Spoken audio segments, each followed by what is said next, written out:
Hi. Hi. Hi, we're back. We're back for a road trip. This is going to be our road trip. We haven't posted the other one, have we? No, we haven't. So by the time you watch this, maybe you'll have seen our greatest hits from such places as Santa Barbara. Yeah, this is... So we're going to have like a linear ongoing road trip podcast. And today we're on our way to... we're going to Stratford, Ontario to see the Merchant of Venice. Not the actual merchant, it's a play. No, we're seeing the merchant. He's got a deal in place, and I think he's willing to take a pound of flesh for it. Oh! Snap that up. I do not approve of that. That was awful. I'm sorry. I couldn't resist. So we're so it's been, when was it? January. So 6 months. It's been 6 months. That feels longer, but yeah, maybe 6 months since the premiere of Sex After Kids at film festivals. So to give you an update on, this is going to be posted way later, you already know all this, but since then, we are now getting ready to have our screenings in Sudbury, Calgary, Edmonton, and Whistler. We're not supposed to talk about that. Oh! Hopefully this will be posted in the new year? Yeah. Well, it's January. Hey! After they Happy announce. New Year, everybody. And Oregon, Bend. Did I say Oregon right? Is it Oregon? Well, I think it's Oregon. I apologize to you, Oregonites. It's no offense meant.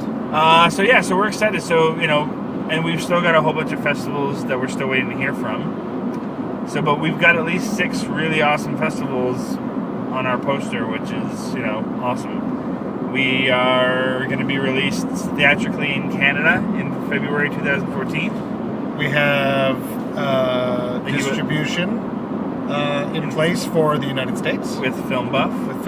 Yes. And we have an awesome international sales agent who we just got a phone call while we were on our road trip that Eastern Europe HBO is going to buy the film. Yay! Uzbekistan! Probably, I don't Turkey. know. I'm not quite sure what territories wrap up inside of there. Do you think the Czech Republic counts in there? It could be. So you could have like a marathon of Deadwood, Sopranos, Girls, and Sex After Kids. Maybe. Yay! I don't know. I don't even know if those shows actually air on Eastern Europe. On HBO Europe? You would imagine that it's like part of a package deal. Well, they probably, they probably make deals with some of the distributors and just say, hey, you know what, we're going to... If you're going to take this one, you also have to take these 3 other shows or something. Well, I imagine that all the different HBOs, they all that's how they get their money. They pool it together. Sure. Right? And that's how. So they automatically. You're talking about the original programming that they did. Yeah. I mean exclusively the original programming. Yeah. Is how they finance other shows is through all their different multiple. Well, you'd think so. Like shows like Hemlock Grove, right? I mean, that's Hemlock's Netflix. That's Netflix, but I mean, you take in a show like that as an example, you know that it's going to air simultaneously on Netflix US, Canada, and UK. So you're getting the money from all those three different... Yeah, you're getting it from all 3 pools. So HBO Canada, HBO the normal home box office, and your Eastern Europe. I don't know. They've probably got... HBO Japan. Mm-hmm. Yep. I really don't know all the different HBO outlets. Sex After Kids, not on HBO Russia. Nope. So here's another interesting factor. Apparently we were close to a deal with Russia, but then the person backed out because they didn't want to go to jail because we have a lesbian couple in our movie. And who wants to deal with that? And Russia is still in the ancient Well, hopefully times. By now, when you're watching this, in 2018. they've smartened up. Yeah. Or if they future generations tell us. Or if they haven't, on a political level, I hope that the Olympics have been pulled from Sochi. That would be kind of amazing. That would be what was it? It was in the 70s that there was an Olympic boycott. What was that over? Munich? Yeah, Munich. What was the boycott? Oh, no, that wasn't the one. I'm thinking about in that the last one was in the 30s when it went to Germany, and just at the rise of Hitler. I don't know what happened in the 70s. Munich was a whole other story. Yeah. As seen in the movie. Munich. I thought there was a boycott on the Olympics that wasn't that long ago. I don't know. They boycott Atlanta for being in Atlanta. We're going to stop now because we're coming off as uneducated. Yes, we terrible. should know these things. We don't. We could look it up as we go, but why would we do that? That's crazy talk. Do you find that how much of a slave are you to like your device?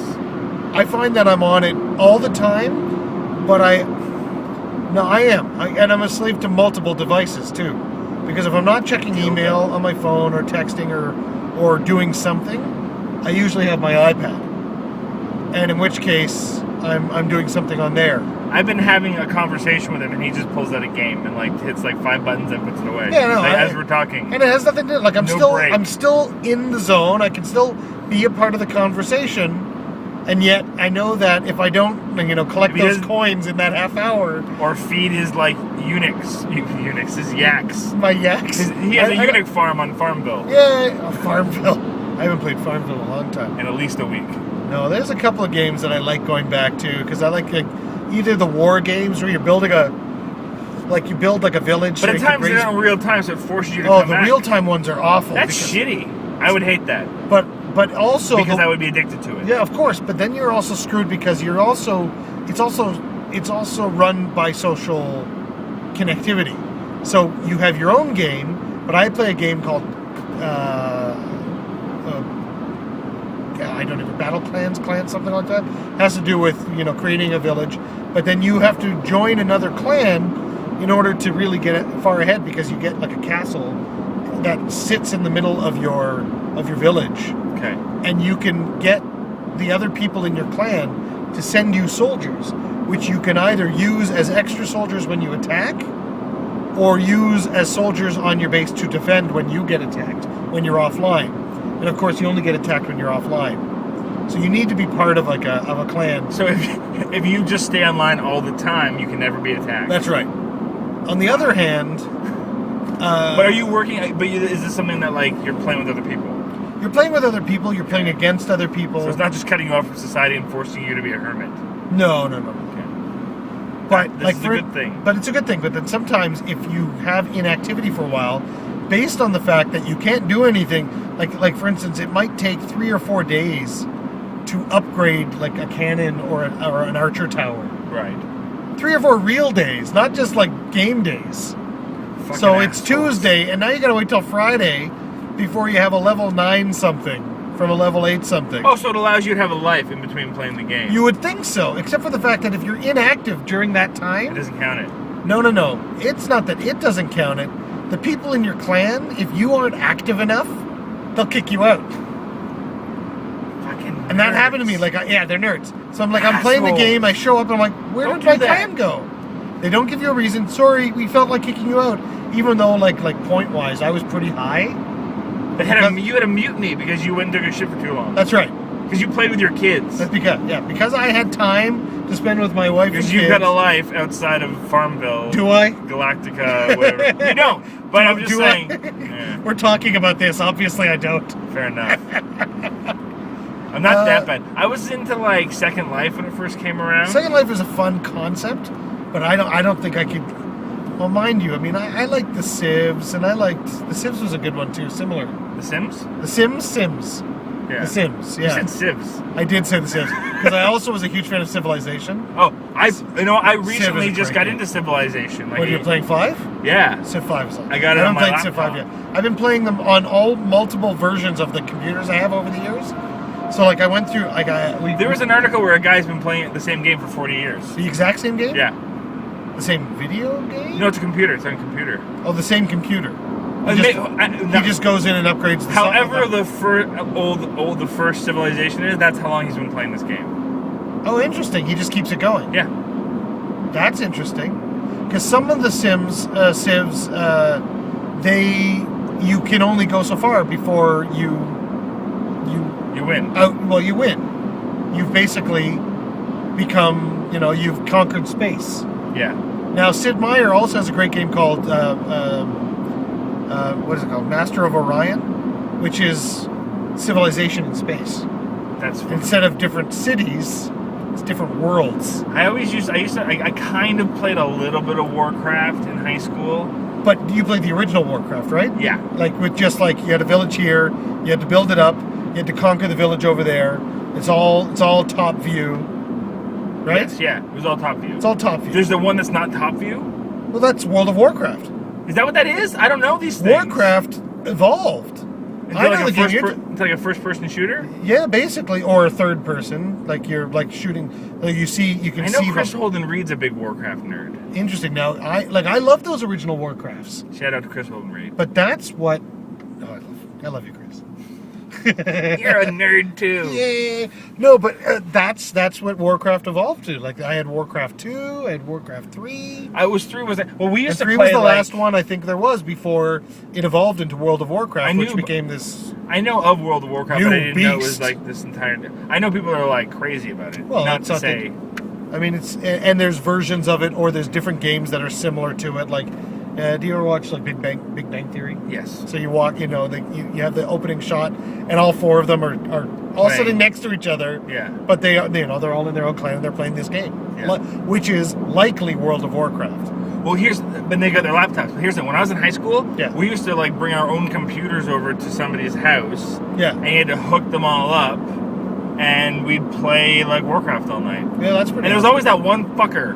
His name is Earl. If you're watching this, Earl, he was really good at it, and we weren't. I wasn't. I shouldn't say we were. Everyone else. I was the worst player easily. And so I would just kind of like instantly try to like join someone else's town that I knew would help protect me. And then I would just move, and then when they got destroyed, I'd move to another town because I was terrible at the game. I just couldn't. I didn't play it enough to know all the little tricks and how to become like a 5th level necromancer in like 2 moves. But it's also the problem with games like that is that there are people who spend their days. All they do is that game, and so they become good at it, or they're willing to pay for things like because there are games that are mixed, right? Like where money is involved, real money is involved. You can buy shit. You can buy buy shit. You can buy power-ups. You buy like bullshit. It's bullshit. To earn that shit, you have to earn it, and the only way to earn it is to spend that time. We're going to Stratford, and we're like, you can probably see this. There's a Stratford bus we've been following. We could be on that bus right now. In which case, we would be shooting the widescreen. Hello. And we'd be having someone in the back cutting our head off and putting it. Mm-hmm. But we could be in the back having some drinks. Could we? Woo! Sorry about that. Two upright. You gotta keep the angle. There we go. There we go. I mean, here's the. I wish I had. I don't wish I had more time. If I had more time, I would still use it writing and doing other stuff. That's my problem. And spending time with your kids and playing a couple of games here and there. Like I mean, do you own any game systems? I own an X. I almost had an Xbox. I don't know why. I own a Wii. Okay, so I have a Wii. I have a PS3. I used to own an Xbox, and I don't have time for any of them. No, I used to like. Although I did just find this is my find of the month. So my sister calls me and says, "I have a box of your things." I'm like, "What are you talking about?" She goes, "Do you model airplanes?" I'm like, "I never did model airplanes." Okay. I said, "Fine, I'll show up. I'll come look at it." And I go to their house because they just sold their house, so I had to clean the house. Out of these enormous cardboard boxes, found all my GI Joes. Was all the elastics worn down? Yeah, but I know how to fix them. Of course you do. Yeah, you go to yeah, all the elastics in the belly that holds the legs together. Yeah. I know how to fix them. Okay. And I have, but no, I mean all my vehicles. Oh. My aircraft. No, I already had my aircraft gear. I got my hovercraft. I got like this awesome Cobra, like giant sort of water thing that had an attachable submarine attached to it. And did your son just go nuts for it? Oh, he went crazy. He went insane. I used to play with my G.I. Joes in the pool, but then they rusted. So of course, they rusted. So here's the other find of the box. So yeah, I got the G.I. Joes, but I also got my original Nintendo Entertainment System. I gave mine to my friend which Anthony has Granny. my Super Mario Brothers, Top Gun. Do they still work? Well, they're full of dust, so that's... But I got one working. I got Mario working for like 10 minutes. But you can just and play then Mario the dust on overcut. You play Mario on your iPad now. Yeah, I know, but there's It's something... not the same, I get it. There's something that's just perfect about being able to press that button and seeing it come up and using the old remote. And I've got them all. Because you can play those games on, So I had, on Wii too, right? I know. But you can if you order them. You have to pay for them yeah, again. but it's like $2. But I've got the games. Fair enough. I did just buy a game on my Wii though. My son likes Pokemon now. Next Pokemon who? Some kid. I want to kill the kid at camp. who, not that I want to kill any children, You kind of said that. I know, but who introduced my son to Pokemon because he brought some Pokemon cards and suddenly he needed to know. He's 4.5. So he's in a bar. He's into gambling now. Oh my God. Dad, can I bring some cards to camp so I can trade? He's trading cards at 4.5 years old. Wait until our kids like go to school and some retro asshole kid brings out Pogs. Pogs. So I got him a Pokemon game and now he plays, but he's pretty good at it. Like he's not bad. Ephraim's gotten good at. Emily, my wife, got an iPad through her school, and so he's gotten pretty good on. The kids. Annie will know exactly what to do soon. She wants to play with me, but she'll know how to do it. I mean, she's not that much younger than Talia. When does she turn 2?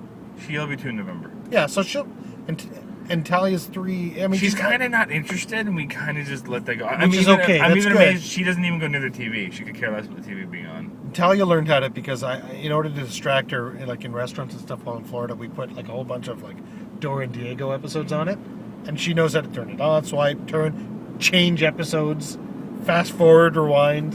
Ephraim can do that now. He's a ninja on the Netflix on the Wii. Yeah. How boring! We're talking about our kids and their fucking how they watch TV. Sex after kids. Sex after kids. We can talk about this. You want to talk about our sex lives? Sure. So then we got this video game. Yeah, that's exactly that amount of time. No, Jesus Christ! I hope my wife doesn't watch this. That we're near the farm, kind of. Yay, Hispler! We're going through Kitchener, where I have a family farmish place that I go to. Have you ever been farmishing? Which is where we shot the Sex After Kids, which is where we shot the older couple's house. Their home. It's over there. I'll point to it. It's that way. Do you see it? Can you see it from the road? No, because it's not really. I had something I was going to bring that was relevant. Oh, all my Nintendo stuff. It's not really relevant. Yeah, it's not relevant at all. I gave it to Anthony Granny, who produced the untitled work of Polish It Hard, because he is a giant Nintendo nerd. Nice. And we didn't know how to space. I wasn't really playing it, so he's got like my N64, my 8-bit Nintendo. I skip every other one. I never got a Super Nintendo, and I never got 8-bit is the NES, right? Yeah, and then it was 16-bit was the Super NES. Yeah. And then jumped right to 64. Yeah, and then the GameCube. I never had a game. I always jumped, so I had like the regular, the original. Then the 64. Then the 64 because I wanted to play GoldenEye. Yeah, GoldenEye was the best game. I bought that with like my first real paycheck ever. There was a move named after me.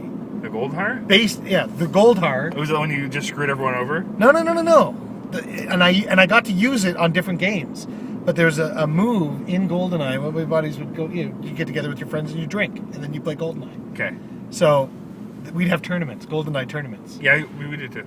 And there's a move where when you're in the bunker level, yeah, and you can go outside. Yes. No, you can't go far. Yeah, you hold the one top and you aim down and wait for someone to come out, right? Yeah, but that's we call that the asshole move. No, that's not the Goldhar. The Goldhar is the person who goes outside afterward.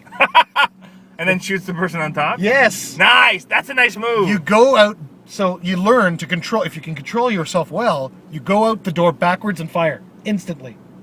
But the problem with that, the problem with GoldenEye was always that you could see where everyone else was. Yes. So you couldn't really sneak up on people. Yes, but you can too, because you can only pay so much attention when you're trying to get things done. That's true. That was the one skill I had in that game. If you're capable of seeing all 4 quadrants at the same time, you're a master. I was pretty good at being able to just like quickly look and I would at least know if someone was near me. But I remember using the Goldhar again on a Star Wars game on the 64 as well. That was pretty awesome. And it was like because your character was a bounty hunter, and I remember playing a level where I think you might have even been Boba Fett. I can't remember, but you had a jetpack, so you know that there's like sort of guards on the top of this tier, and you go out backwards. But as you're going back out, you can activate the jetpack. Okay. So you're back, up, bam, fire, instant. That's kind of awesome. It was pretty awesome. What was your favorite weapon? In GoldenEye? Yeah. I love the sniper rifle. Oh, I was a big fan of proximity mines. Proximity mines are awesome too. But, obviously there's the cheat, which is the golden gun. The golden gun was bullshit. Golden gun's bullshit. Because when you play with the golden gun, it's like... You can barely hit somebody. That's right. Boom, done. I hated the golden gun. Loved proximity mines because it was just fun. It was like a free for all. My Proximity mines kind of favorite leveled the playing cheats field. were like giant heads And paint gun mode. and paint gun mode. But the best thing about proximity mines, and proximity mines when they exploded, they threw paint everywhere. That's right. Right? So you knew when one went off. What I loved about the proximity mines is it kind of levels the playing field. You could be amazing, but if you just happen to walk into the wrong spot, That's right. That was what was awesome about it, is it totally leveled the playing field. Because unlike it made it knowing more- where someone is hiding, you won't always know where there's a proximity mine. Only the guy who planted it knows. And they have to pay enough attention. No, you don't. You just have to go by it and it explodes, right? Yeah, well, it's like there's 5 seconds after you throw it and it becomes active or something. Right. I haven't played in forever. Oh, man. But I know that there's a version out. Like, there's an updated version of GoldenEye. It can't be as good. It's just not the But same. no, but it's retro. Like, it's supposed to be, like, available for some of the systems, right? Huh. I've heard rumor. You might be Maybe able to buy you it. can call in or tweet us at this. You might be able to buy it on the Wii now. And Maybe. download it. Maybe it's available on the Wii. That'd be pretty awesome. So we always have the Wii. We have the Wii, and I've kind of gotten back into board games. Oh, so like non-video games. Yeah, board games with a board. Yeah, but I mean, there's like Mario Party. That's like It's not a board game. it's like a board. It's a game. video game. Yeah, but it's like a board You game. play it if you play it. Okay, the only game that crosses over between those two worlds is Nightmare. Not Risk. No, you didn't play Risk on the computer. Risk You on the can. computer is boring, but Risk is one of my favorites. What I'm saying is the only game that ever is half video game, half board game was Nightmare. You remember Nightmare? No. You never played Nightmare? as a No. kid? Now I need to know what this is. Oh, dude, you don't know Nightmare? When you're reacting like that, I have to know. Oh, No. we're getting pulled over. No, It's we're cool. oh motherfucker! ambulance. Someone didn't know about. I didn't know about Nightmare. So tell me about Nightmare. Oh God. Okay. Tell everybody about Nightmare. Nightmare. You're a couple years older than me, I am. so we have a slight gap in pop culture. How do you describe Nightmare? Nightmare Is came. this where I'm getting off? I think it is. Nightmare came in a coffin-sized shaped box. Okay, It's not really coffin, it's rectangular. And you could buy expansion packs. But Okay. the idea was that you had this board and it came with a VHS, a video cassette. Yeah. And so, you set up the board game, and then there was this person called the gatekeeper, and the gatekeeper was, and I can't remember you had to get through the board game. The game it takes about an hour to play, the Okay. game of Nightmare. The Game of Nightmare. Actually, it takes exactly an hour, because that's how long the video lasts.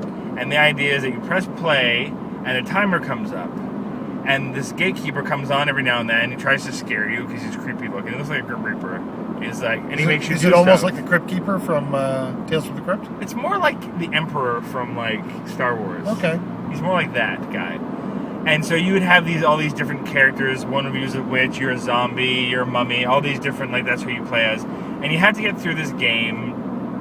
And I can't remember all the details of that, but it's just what would happen is every now and then this guy would pop on and be like, the oldest player, and then he would start calling you the old one and make fun of you for being old, and then he'd make fun of the youngest. He'd kind of reoccurring jokes like that. Right. And then he would kind of come in and throw a wrench into whatever you're doing, and be like, oh, whoever's furthest back, switch spots with the person who's furthest ahead.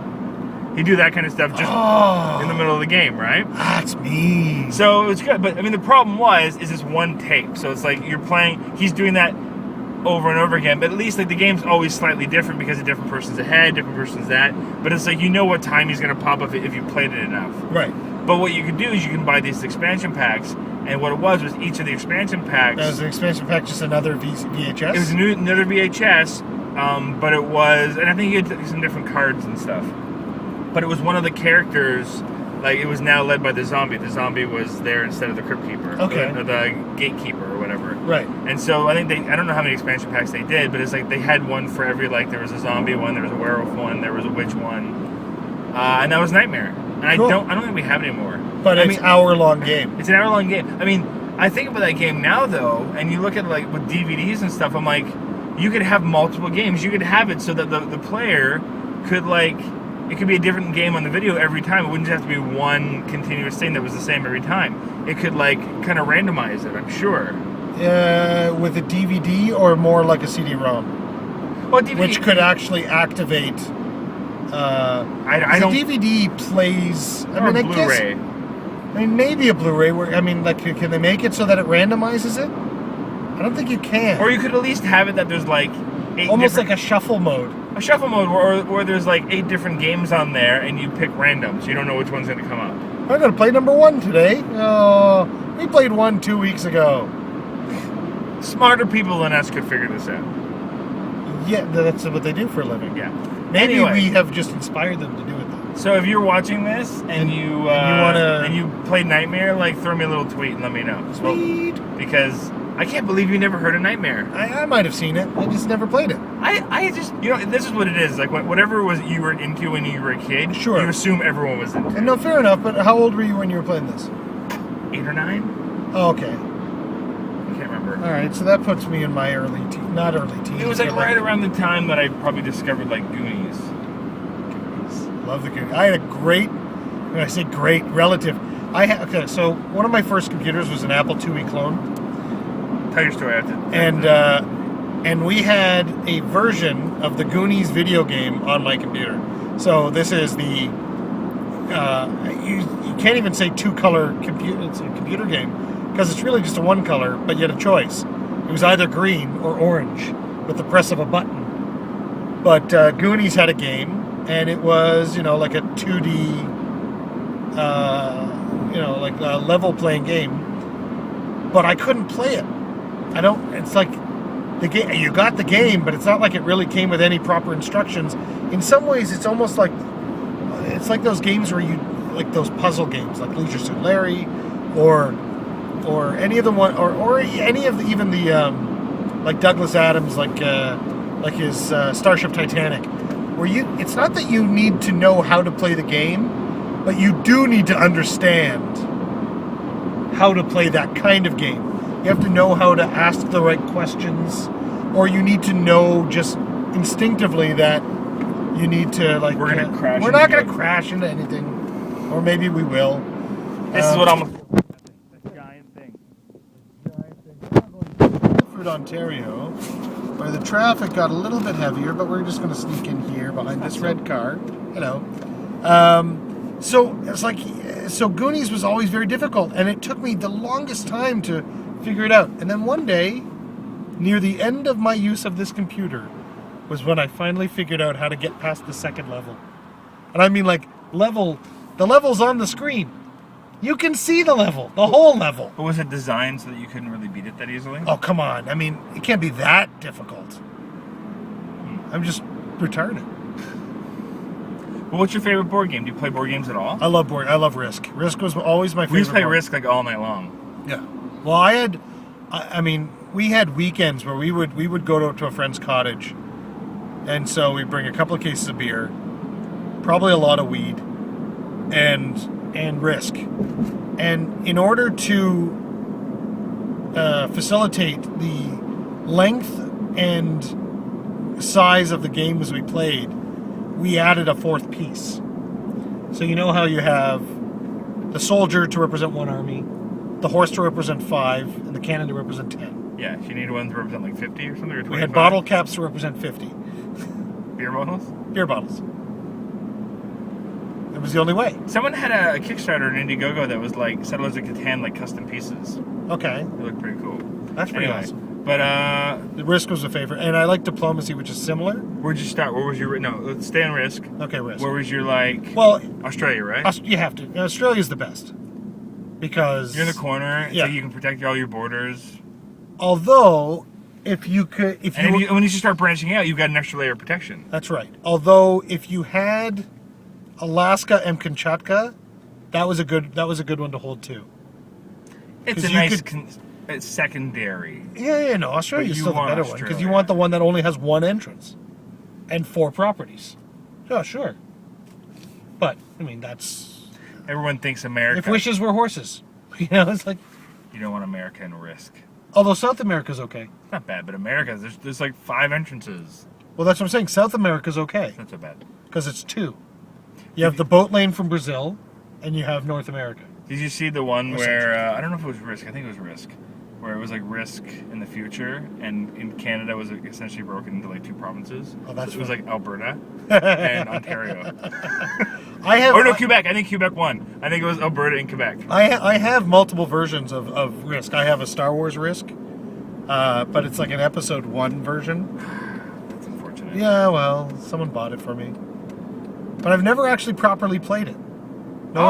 We should make that happen. Yeah, no one's actually. I mean, I've got the instructions, but no one's actually sat down because it's not as simple. There's only 4 teams instead of 6.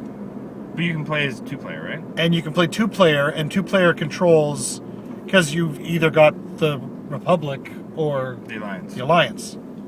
So it's But not in episode 1. Would it be Republic and the Alliance? Yeah. I think you're getting Or the Trade in Federation. the wrong lane. Well, You're that guy? You like merge after? well, Wow. I'm not that guy. I'm fucking That was a with you. sign way ahead. Oh, fair enough. I'm being an asshole now. I'm sorry. That's a huge assumption there, buddy. You know what I'm talking about? Those people that like. Oh, they I hate. wait I know. very- Last minute turns. to get off. Oh, like they take it all the way that they can, and then they get off. Like now. No, look. That was not a. Okay, so there's also the difference between like the thin lines and the fat lines. And here's the thing: you're merging onto the highway. That was like an exit. If you were doing the opposite, that would That's be right. shitty. Oh, the opposite's the worst. I mean, like there's like a good example of that is on the Allen. Do you take the Allen at all? Just if I'm visiting you. Yeah, but if you're going southbound at Lawrence, there's basically just the one exit, and people line up. But then there's the people that like shoot past everybody, and then merge at the end. And those are the a-holes. I love like when I see people starting to do that, getting over in the middle and blocking both lanes. That's my move. Yeah. But I mean, like for instance, a guy just came in front of us. I don't have any issues with people merging lanes or switching lanes. there's My space, biggest pet you're peeve. No. moving. It has nothing to do with that. It has to do with signaling. You have to clearly signal what you're doing. If you put your signal on, I'll let you in every time. Because I don't think that you're necessarily an a-hole.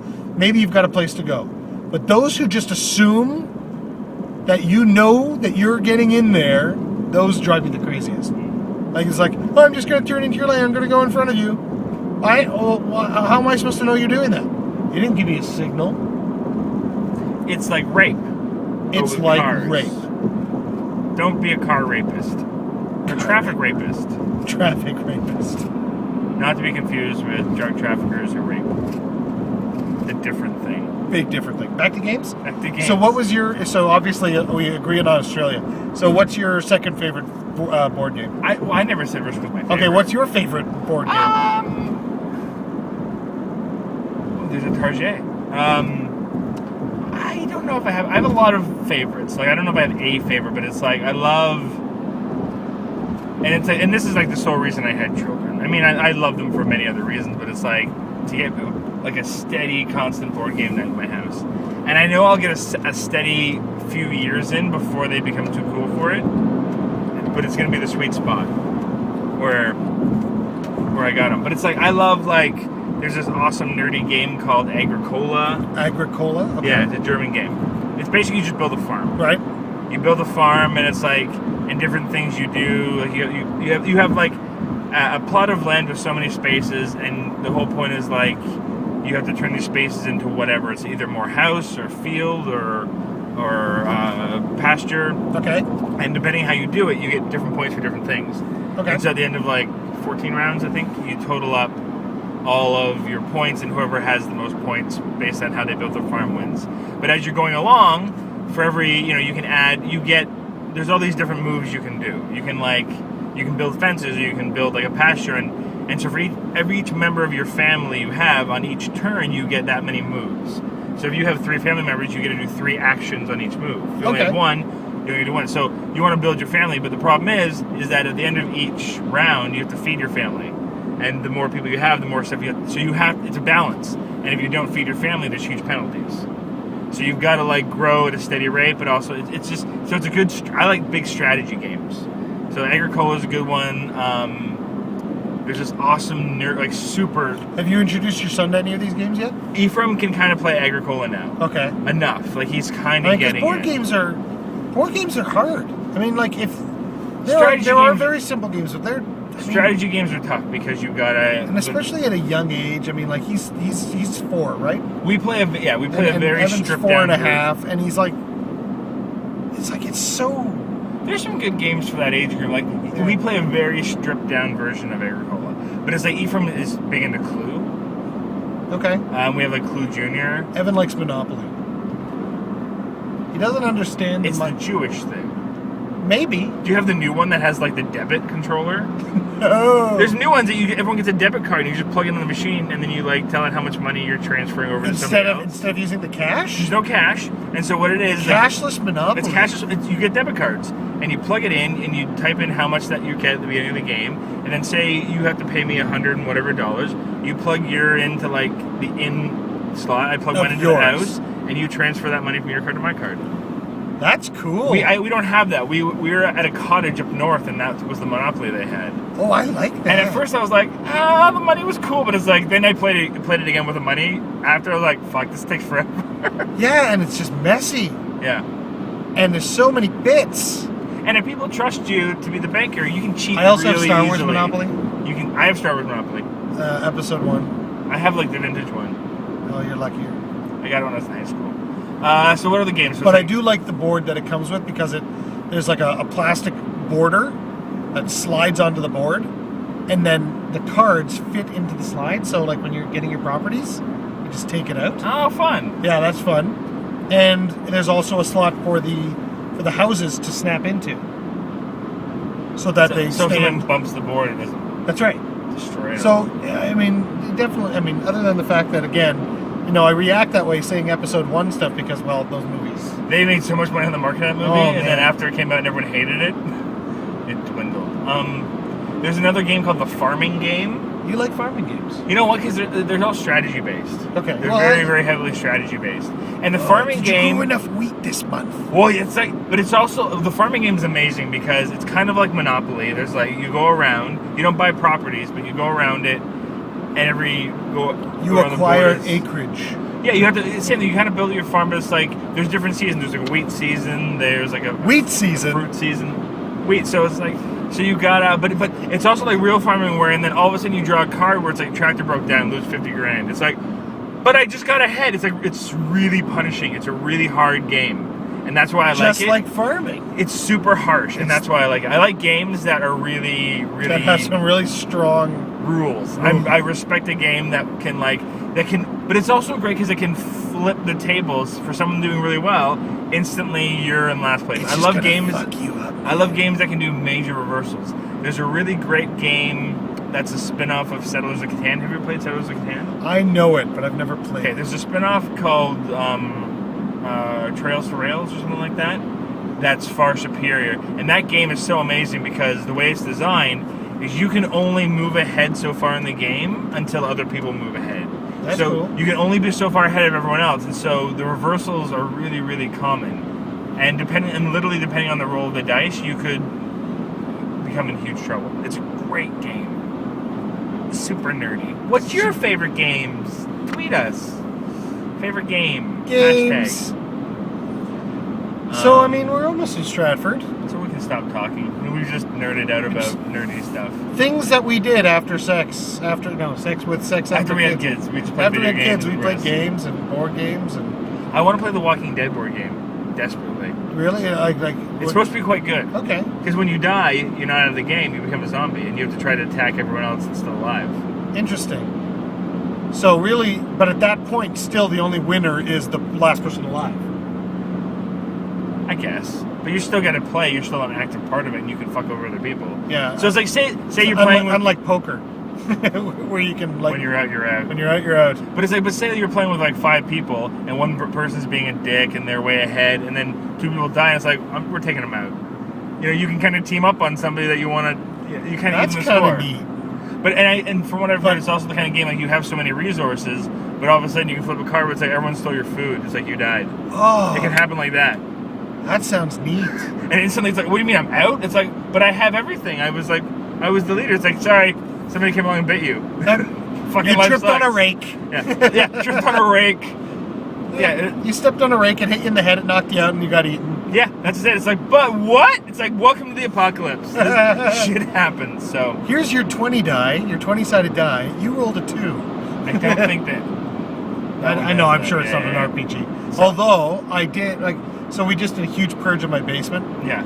Clean out, like we threw out tons of old toys, or donating. We're not throwing them out. But my wife came and found all of my old dice.